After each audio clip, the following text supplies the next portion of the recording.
नमस्ते दोस्तों, आज मैं फिर से हाजिर हूँ आपके सामने करंट अफेयर्स का कुछ महत्वपूर्ण क्वेश्चन लेके। देखते हैं हम लोग।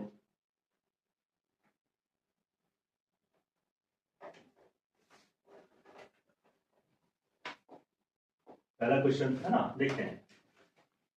अभी नरेंद्र मोदी जो है ना, हमारे देश के प्रधानमंत्री हैं, आदरणीय नरेंद्र मोदी जी। इन्होंने एक इतिहास बनाया है, ठीक है। लंबे समय तक निर्वाचित शासक बनने का इन्होंने रिकॉर्ड बनाया है, ठीक है। ये पहले था जवाहरलाल नेहरू जी के पास, है ना। और अब नरेंद्र मोदी जी के पास ये हो गया है सबसे लंबे समय तक प्रधानमंत्री शासक के रूप में, है ना, प्रधानमंत्री के रूप में इनका योगदान भारत में।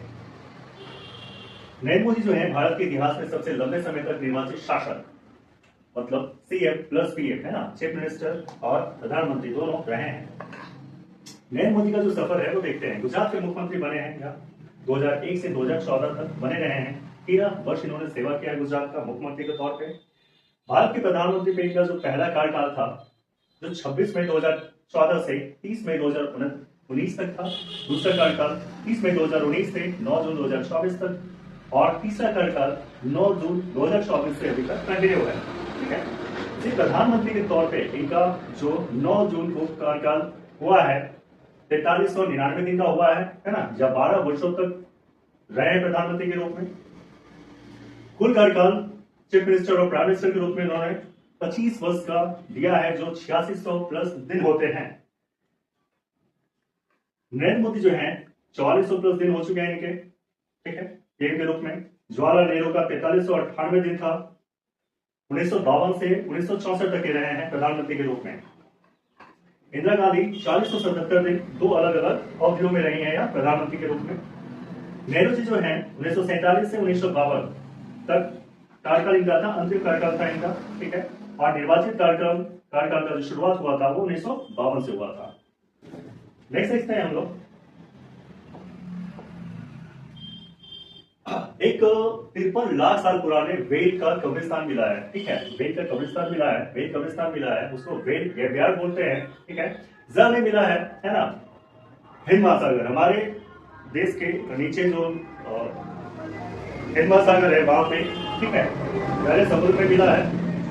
चीनी वैज्ञानिकों के एक दल ने जो अत्याधुनिक गहरे समुद्र में गोता लगाने वाले सबमर्सिबल की मदद से उन्होंने यह काम का अंजाम दिया है। जीवाश्म स्थल जो है ये लगभग 53 लाख वर्ष पुराना है, 5.3 मिलियन ईयर्स पुराना है यह, है ना। जब किस युग का है? यह मायोसीन युग और प्लियोसीन युग का यह जीवाश्म है। प्राचीन काल की विशालकाय व्हेलों और अन्य समुद्री जीवों के दांतों, हड्डियों और कंकालों का एक विशाल भंडार मिला है यहाँ पे। यह कब्रिस्तान वैज्ञानिकों को यह समझने में मदद करेगा कि लाखों साल पहले गहरे समुद्र का पर्यावरण कैसा था और समय के साथ साथ समुद्री जीवों का विकास, एवोल्यूशन कैसे हुआ। इन जीवाश्मों के विश्लेषण से प्राचीन काल में हुए वैश्विक जलवायु परिवर्तन और उनके कारण समुद्री जीवों के सामूहिक विनाश के कारणों पर पर्दा पड़ सकेगा कि इतना ज्यादा जो मास एक्सटिंक्शन हुआ व्हेलों का, है ना, और समुद्री जीवों का, वो एक्चुअली हुआ क्यों था उस समय, ठीक है। इससे पता चलेगा, इस खोज से 53 लाख साल पुराने वेद कब्रिस्तान से हमें ये पता चलेगा। नेक्स्ट देखते हैं। अभी 2026 में लेटेस्ट जारी हुआ है कुछ वैश्विक सूचकांक है, ग्लोबल इंडेक्सेस है, जो भारत की रैंकिंग और प्रथम जो विश्व में होंगे उनकी रैंकिंग देखते हैं हम लोग। वैश्विक सैन्य शक्ति, है ना, ग्लोबल फायर पावर इंडेक्स, इसमें जो है भारत का स्थान चौथा है। प्रथम स्थान पे अमेरिका है ना। इसका फोकस क्या है भाई? सैन्य ताकत और संसाधन पे इसका फोकस है, ठीक है। दूसरा है responsible Nations index, RNI, responsible Nations index है। इसमें भारत का स्थान 16वां है। प्रथम स्थान पे सिंगापुर है। जारी करता है रिस्पॉन्सिबल नेशन इंडेक्स का वर्ल्ड इंटेलेक्चुअल फाउंडेशन, ठीक है। इसका फोकस रहता है पर्यावरण और अच्छा शासन पे, पर्यावरण सही रहे और शासन व्यवस्था जो है सही रहे। नेक्स्ट है वैश्विक लैंगिक अंतराल, है ना, ग्लोबल गैप इंडेक्स। भारत का स्थान 124वां है इसमें। प्रथम स्थान पे आइसलैंड है। जारी करता जो है विश्व आर्थिक मंच है, वर्ल्ड इकोनॉमिक फोरम है ना। इसका जो फोकस रहता है वैश्विक लैंगिक अंतराल का, इसका रहता है महिला पुरुष समानता पे, महिला पुरुष समानता पे इसका फोकस रहता है। विश्व खुशहाली सूचकांक, world happiness index, world happiness index में भारत का स्थान जो है 116वां है ना। प्रथम स्थान पे फिनलैंड है। और फोकस इसका जो खुशहाली का क्या रहता है कि जीवन की जो संतुष्टि और खुशहाली हो वो बरकरार रहे। नेक्स्ट है भारत जापान विज्ञान एवं प्रौद्योगिकी सहयोग 2026। ठीक है, भारत और जापान जो है आपस में सहयोग कर रहे हैं इस लेवल, है ना, विज्ञान और प्रौद्योगिकी के लिए। तो देखते हैं इसमें क्या क्या हो सकता है।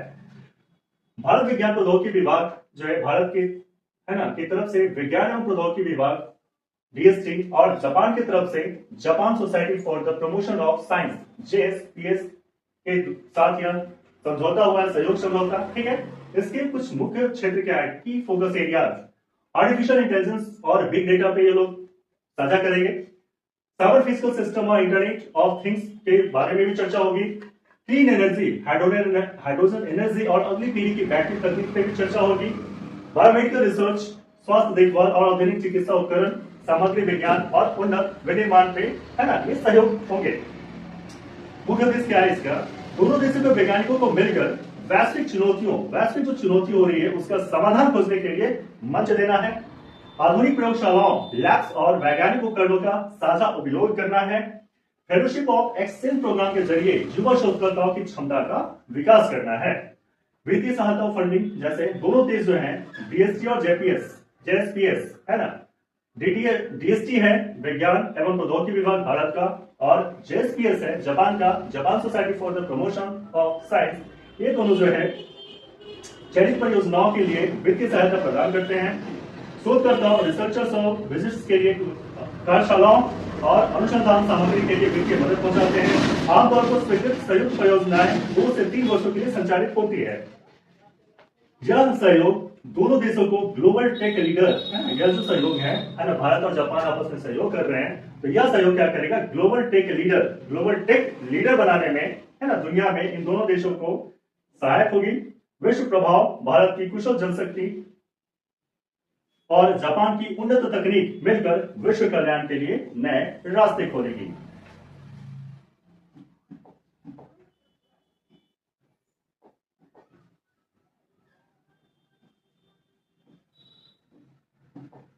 नेक्स्ट है, अभी लेटेस्ट जारी हुआ है 60वां ज्ञानपीठ पुरस्कार। ठीक है, जो 60वां जो ज्ञानपीठ पुरस्कार है यह दिया गया है तमिल साहित्य के गौरव, है ना, तमिल साहित्य के गौरव है ना, आर वेरा मुथु। ठीक है, इनके बारे में कुछ जानकारी, है ना, देखते हैं। प्रतिष्ठित तमिल लेखक, कवि और गीतकार, है ना, ये लेखक भी हैं, कवि भी हैं और गीतकार भी हैं, है ना। इनको नाम इनका तो पता ही है, आर वेरामुथु, है ना। इनको देश का 60वां ज्ञानपीठ पुरस्कार मिला है, 60वां ज्ञानपीठ पुरस्कार मिला है। तीसरे तमिल लेखक, है ना, इंडिया लेवल पे तीसरे तमिल लेखक और पहले तमिल कवि हैं जिन्हें ये मिला है। इनका जन्म हुआ था 13 जुलाई 1953 को तमिलनाडु में। 2003 में इनको पद्मश्री और 2014 में पद्म भूषण मिला है। सर्वश्रेष्ठ गीतकार के लिए इनको, है ना, रिकॉर्ड 7 बार राष्ट्रीय फिल्म पुरस्कार मिला है। साहित्य कृति इनका है कल्लिकट्टू इतिहासम, एक मास्टरपीस है ना, इनका उपन्यास है। यह उपन्यास, इसके लिए भाई, यह उपन्यास बांध निर्माण के कारण विस्थापित हुए एक गांव के गरीब किसानों के संघर्ष और दर्द की मानवीय कहानी बयां करती है। 2003 में इन्हें इसके लिए क्या मिला था, साहित्य अकादमी पुरस्कार मिला था। अब इनके ज्ञानपीठ पुरस्कार जो है क्या, भारत का सर्वोच्च साहित्यिक सम्मान है ना, हाईएस्ट लिटरेरी अवार्ड है यह। स्थापना इसका हुआ था, है ना, भारतीय ज्ञानपीठ न्यास द्वारा 1961 में स्थापित किया गया था। पहला पुरस्कार 1965 में दिया गया। योग्यता क्या है, यह पुरस्कार भारतीय संविधान की 8वीं अनुसूची में शामिल है और 22 भाषाओं और अंग्रेजी के लेखकों को उनके उत्कृष्ट योगदान के लिए दिया जाता है। 8वीं अनुसूची में जो 22 भाषाएं शामिल हैं और अंग्रेजी में जो भी लेखक हैं, अगर वो उन्नत किस्म के लेखकी करते हैं, उनको लिए ये पुरस्कार दिया जाता है, ज्ञानपीठ पुरस्कार। और पुरस्कार के रूप में जो है 11 लाख की नगद राशि, एक प्रशस्ति पत्र, वाग्देवी मतलब वाग्देवी मां सरस्वती की त्याग प्रतिभा मिलती है ज्ञानपीठ पुरस्कार के रूप में।